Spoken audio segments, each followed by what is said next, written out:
I think in times like these with the usual casual bio outbreak, it can get very lonely, distancing from people to avoid contracting asthma. And with the advent of the cloud age of internet spew and trends, it becomes easy for us to keep that strand of mutual connection of spite for people who enjoy things I don't. And what better way to enhance that connection? With online party games. Paired with the wonderful boons of turmoil, an acting career, Animal Farm leadership, self-destructive thoughts, trust issues, being in denial, talking way too much, talking way too little, and a child audience. Oh wow, there's a game for that. No, not Monopoly.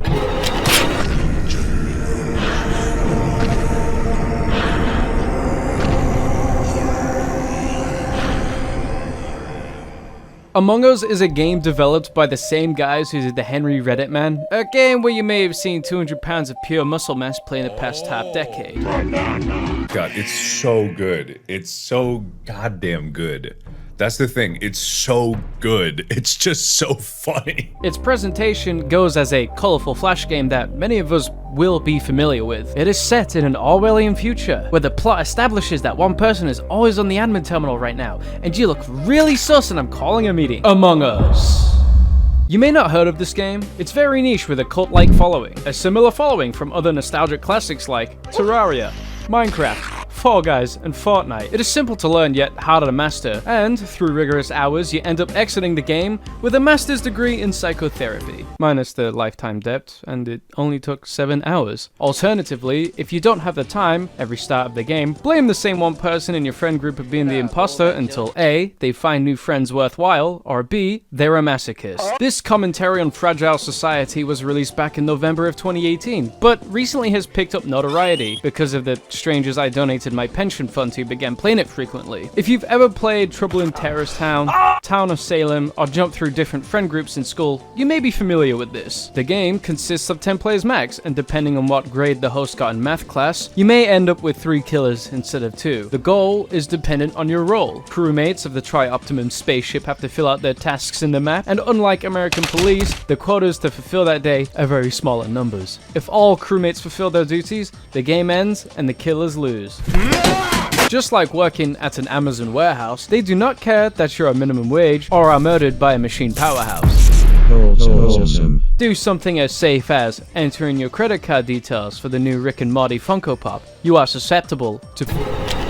And as I, God Bezos, still expect you to slave away from your grave, refilling the ship and oxygen canisters for our USPS space delivery team, as our packages arrive in factory new condition. This thing is like $800. Amazon. We are fragile, but not that fragile.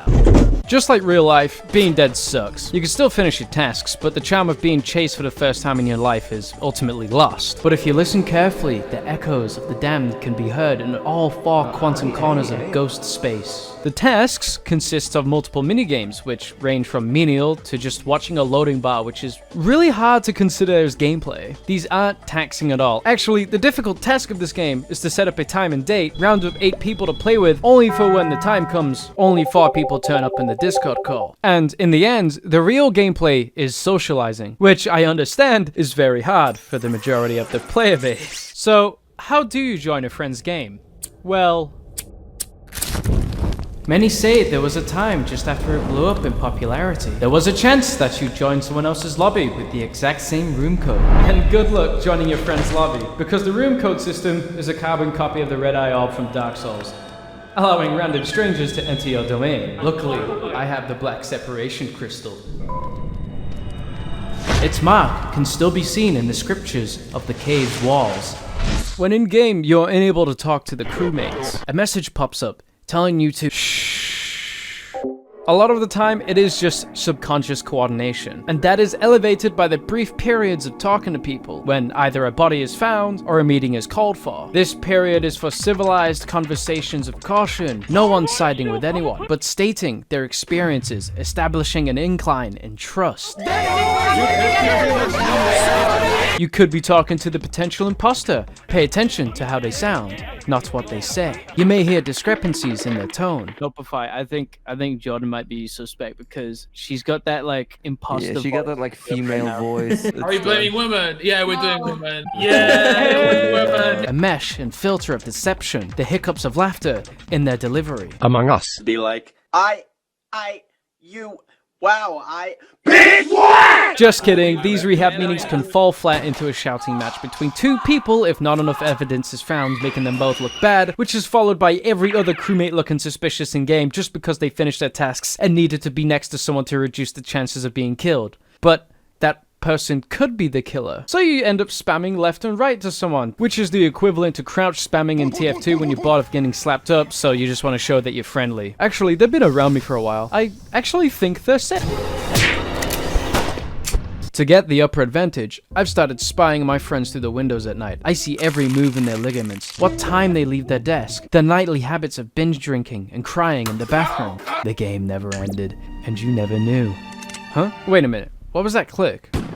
The green bar on the top left indicates the remaining tasks your team has to do. A 2 billion IQ, wholesome 5,300 chunkus move to catch the potential imposter is to watch someone do a task. If the green bar goes up, they're safe. If they leave and the bar doesn't move, they are cringe. And if everyone alive has finished their tasks and the bar isn't full, there's a good chance you've got a dead teammate who's been called down for his potato smileys. As a dead crewmate, I choose not to help out and finish my tasks, out of sheer spite of being exiled. It wasn't Jonas and it wasn't me, because me and Jonas are at the top of Yeah, it can't be Jonas because Jonas is dead. Jonas is dead? What? You got me! You got me! To the crewmates, this is your everyday, sluggish office job. This is merely a distraction disguised as a purpose in life. Don't think about camping in clumps of people. The imposter has the ability to enter the industrial age by lowering the oxygen percentage in the ship, and with the additional ability to cause a Chernobyl meltdown, forcing the crewmates to solve these issues very reluctantly. Well, I kind of know what it is, but like I haven't watched a single video even. So, what the fuck is sabotage? What does that do? Oh, I think I just outed myself. Yeah. Honestly, getting killed is a treat. If you're a lucky winner of the death lottery, you are greeted with a unique animation, which is purposely over-exaggerated. Animations from Britain, America, the dog scene in The Thing, and a hug from the girl who never acknowledged your existence. Actually, I think that's all the animations. Oh no. Killers in this are called imposters because they watched American Psycho and missed the point by idolizing them starter pack. I guess you could say. There can be up to 3 imposters in a game, but a third usually unbalances the match. I'd say the minimum amount of players to have in a game for 2 imposters should be 8. Playing as the imposter is like hiding your DS under your pillow just before your mother comes in. You pretend to not notice a thing, but you're always caught last second. So your best bet is to play at low light. This way, you're harder to catch in the act. Oh, great. Bye-bye. Bye-bye. Just like the crewmates, you have a map, but as an imposter, you hold an additional sabotage map. You can turn off the lights, close doors on people, diffuse the oxygen filters, and or leak a radioactive aura of 5G waves, inflicting brain rot upon the crewmates, transforming them into savage beasts turning on each other as you sit quietly and call, scheming your next copy-paste excuse.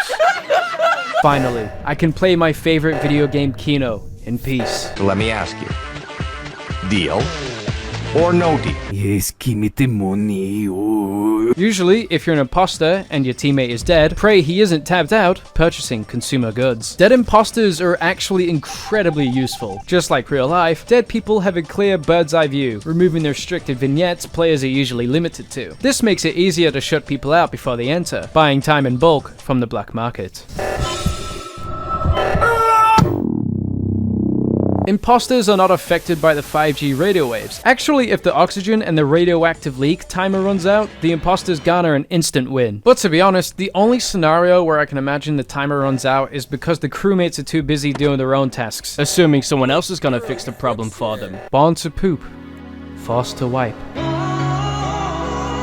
I just want one Sometimes I will purposely sabotage the ship and then fix it myself to display a mirage of dedication and hard workmanship. I have been a good boy, Shodan. Please may I have my module chips for me? Security cams are always a good way to spy on your prey, but if all the crewmates are using it before you, simply manifest yourself into the pack and quietly execute. No one will know, and everyone on that camera are now just as suspicious as you are.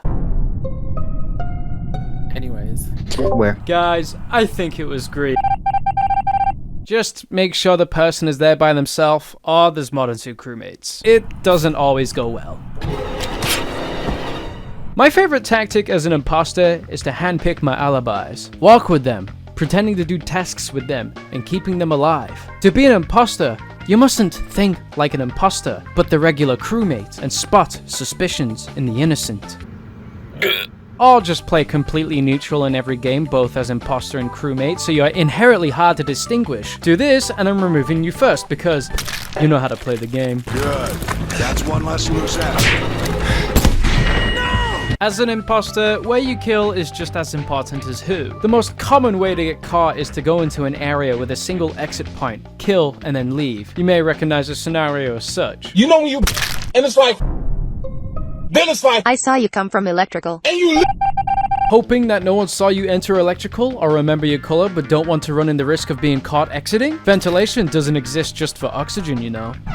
There are many things humans can fit into. Groups of people, houses, an aerodynamic can of balding businessmen, and ventilation access shafts. But I'm sorry, Cyan, you don't fit this relationship, as you are canonically 3'6", and I am 4 foot. Hit the gym and come back when you are 5'11". Ventilation shafts are a swift escape after making a move, as kills are instantaneous. You can be out there the second the corpse hits the floor. It also helps you appear as if you come from another area too, and if you're walking to someone towards that new corpse, it looks as if you both discovered the body, and in return, you can both vouch for each other, but one is not as it seems. Vents are decently balanced, not overpowered to the point where you can go straight from England to China in one move. After all, that redstone repeater was severed ever since Father England gave custody of Hong Kong to Mother China. You know the type, sunken eyes, has a whole cabinet of Stella Artois, and bribes the police to turn a blind eye to a crippling crack addiction. Luckily, vents allow for spying, so you can see if someone is alone or grouped. Assess the surroundings, what colors are associated, what jobs they're doing, and use absolutely none of that information because it requires using your brain and a shred of skill in storytelling. Just like security, another popular room is admin. The admin is on all 3 stations. What about these other 2 stations? Forget about these. No one knows these 2 exist. Shh. The table in this room has 2 functions: using your mother's credit card for the mini crewmate pet, causing Europeans to snuff out their food ration for the week. On the opposite end of the table, there is a crewmate biometric tracker, marking where other crewmates are. Imposters have just as much use to this room than the crewmates, but these are monochrome labels, displaying everyone as yellow. Crewmates are not tracked in hallways. Using this map as a crewmate is a nightmare to spot anomalous movements, especially if you're trying to track the usage of vents. But to the imposter, this is a 4-course meal, dessert included. This is my design. Oh yeah, this game also has public lobbies. This is for hardcore Zork players because nothing is as engaging as talking to text. If you like easy wins, then public lobbies are for you. My tip for public lobbies is to not speak at all. The moment you say something, as one-worded as it is, that's strike 3, you're out. This is Among Us public lobbies. It's so binary. Yes or no, red or blue. Is a show on the internet. My coffee machine talks back to me more than humans do through text. Shodan has more human emotion than Among Us players. Blade Runner's K deserves more human emotion than Among Us players. What are you doing here? I'm from Google. The game's player base is peppered with underagers who leave the start of the game if they don't get imposter. If you can, round up to 8 friends. I promise you, it is 10 times better than talking to a Samsung RF56 M9540SR550L Family Hub trademark multi-door fridge freezer and stainless steel fridge. Jesus. Alright. Just like every modern multiplayer game with microtransactions that are fan-based with tastes as bland as an 8 PM oatmeal in the world of wearing clothes that isn't gamer gear, there is a customization screen where you can choose your skin color, hat, and dress, so you can make your own fashion forum meetup group photo for the boys back on Earth to bask and appreciate in all your garmented glory. Guys, wait. Guys, why are you opening Photoshop? No, stop. Including this video, I'm not sure what I'd like improved or changed in this game. I've thought pretty hard about it, honestly, and in the games I've played recently, I've really come to appreciate simplicity in design. Just give me a big button that says kill, and you can sit with the cool kids at lunch. There is this pretty weird bug. If someone has been near 5G radio towers recently, then they emit microwaves to their PC, giving it computer raids, increasing the ping, making them appear out of vents, even though they really didn't. It is widely known that 5G towers in the world are spawn points of the false gods themselves, the British. You could complain about how there are too many tasks to do, or that the kill cooldown is too long, but they give the host free range to adjust specifics. My biggest complaint would be to add more death animations, so even in death, I laugh at its face. Could also add voice chat for public lobbies, and maybe add a little more engaging tasks. I understand they're not exactly the core focus of the game, more of a foundation and exposition to the real gameplay, which is shouting at your friends that, hey, Timothy, I was in medbay doing wires, and the last person I saw with me was Blue. Oh, he's dead?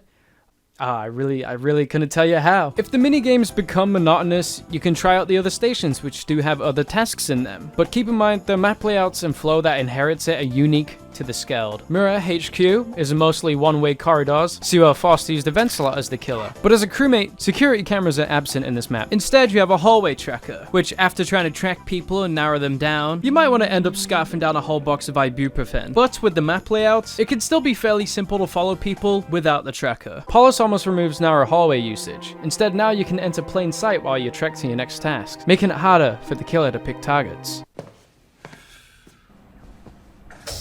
There it is.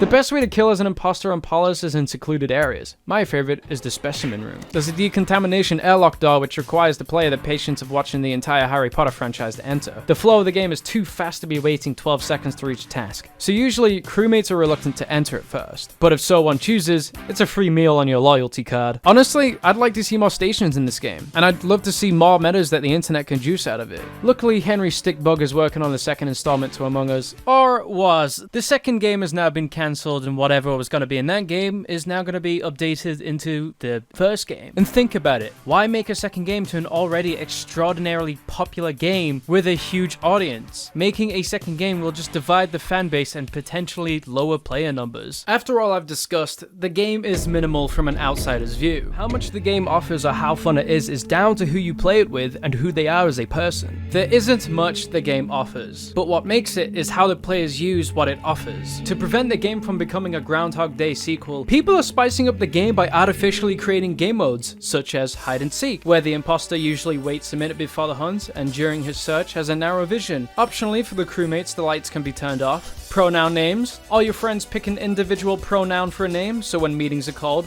trying to describe other players or yourself is a bigger headache than a Blady concert. Why would me say us pop out of vent? Me would just say us killed we. Me saw us report body. Me popped out of vent.